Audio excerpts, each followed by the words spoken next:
What is going on, guys? It's Modded Warfare here. Welcome back to another PS5 news update.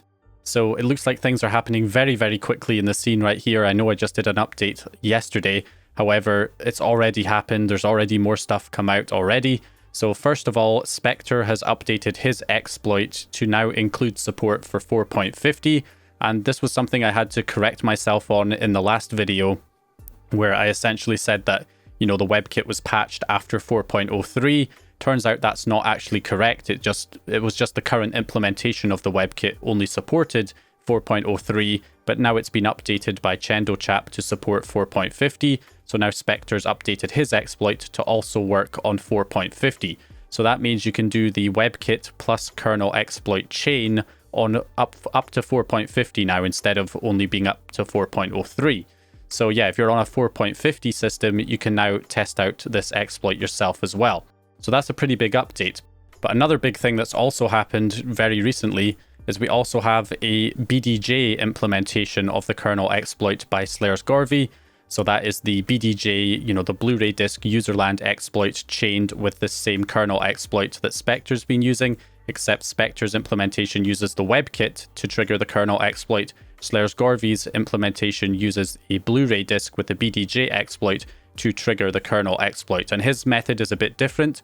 So with the Blu-ray disc, it basically listens for a payload. So just like his implementation on the PS4 on 9.03, where you ran the Blu-ray disc and then you sent a payload over the network to enable stuff like FTP, well, that's now possible on the PS5, because the PS5 does the same thing now. You put the Blu-ray disc in and it will run the exploit, and then it will listen on port 9019 for a payload, and you can send the payload over the network. So those are the big updates right now. We've got a updated, you know, exploit from Specter that now works on 4.50, and we also have Sleirsgoevy's implementation using the Blu-ray disc. I think that's only for firmware 4.03 right now. He may release future versions that work on 4.50 and 4.51, because I think he needs to, you know, like update the kernel offsets for the higher firmwares for 4.50 and 4.51. So I think this version just targets 4.03, but I could be wrong about that. So you might as well test it yourself if you're on 4.50 or 4.51. So yeah, let's go ahead and take a look at how you set this up. So with Sleirsgoevy's one, you've got the ISO that you download from Sleirsgoevy, and we do actually have a FTP payload now by notzecoxao that is ported to the PS5. So all you need to do is have a payload to run and the netcat GUI program or some other payload injector. So all we need to do is put a Blu-ray disc into your computer and then obviously run image burn. And then from here, we're going to write image file to disk. We just drag the ISO file into image burn, and then obviously insert your Blu-ray disc, hopefully a rewritable Blu-ray disc, a BD-RE disc, because then you can rewrite to the disc multiple times. And then we can just hit the write button here and click yes to overwrite, and that will write the exploit onto the disk. Okay, and once it's done, you can then eject the disk and put it in your PS5. And once on the PS5, you just make sure that you're connected to your network, that you have a valid IP address. And then once you're connected to your network and that you're on 4.03 or potentially 4.50 or 4.51, then you should be able to test this out. So we go to media and run the disk player. And then we just get a black screen for a while. If it's working correctly, you should get a black screen for quite a long time. And then you'll periodically get little notifications popping up every now and then.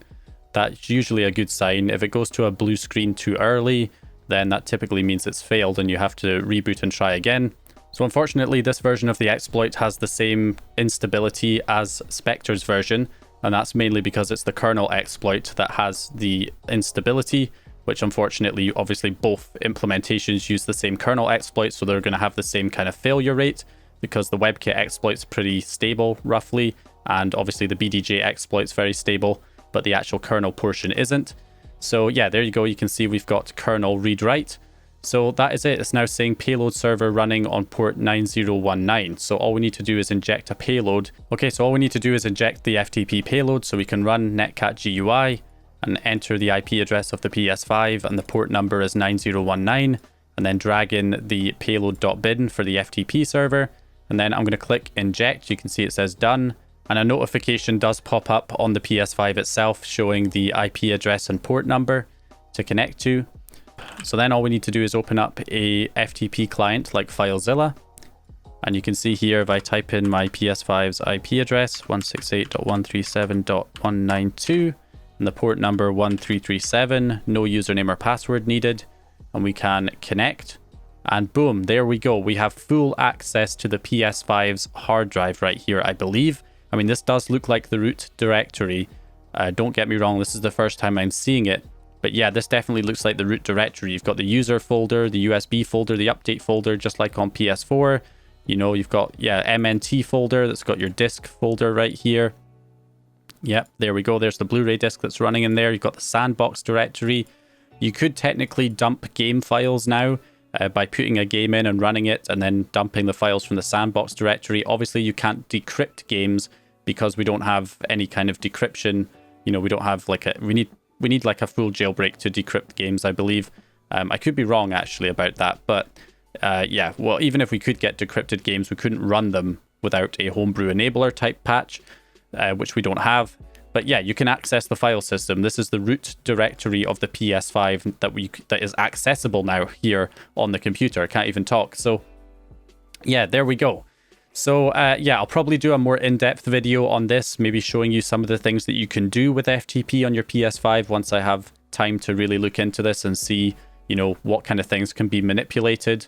We'll have a look at that. You could potentially block system updates with the update folder using the same method as PS4 potentially. So we'll have to look into all of that, and I'll give you guys a full tutorial once I've figured out what we can potentially do with this. But yeah, full root access to the PS5 on your computer. I mean, let's just take a file, for example. Let's go to user app. So this is Ratchet and Clank Rift Apart. Yeah, you can see the package files there, just like it would be on PS4. We can copy the XML data out, and that worked. There you go, transfer finished. It copied it out to my computer. So you can transfer files back and forth by the looks of things between your computer and your PS5. So yeah, pretty awesome stuff right there. So that's what we have right now. A huge update basically that's just dropped over the past few hours.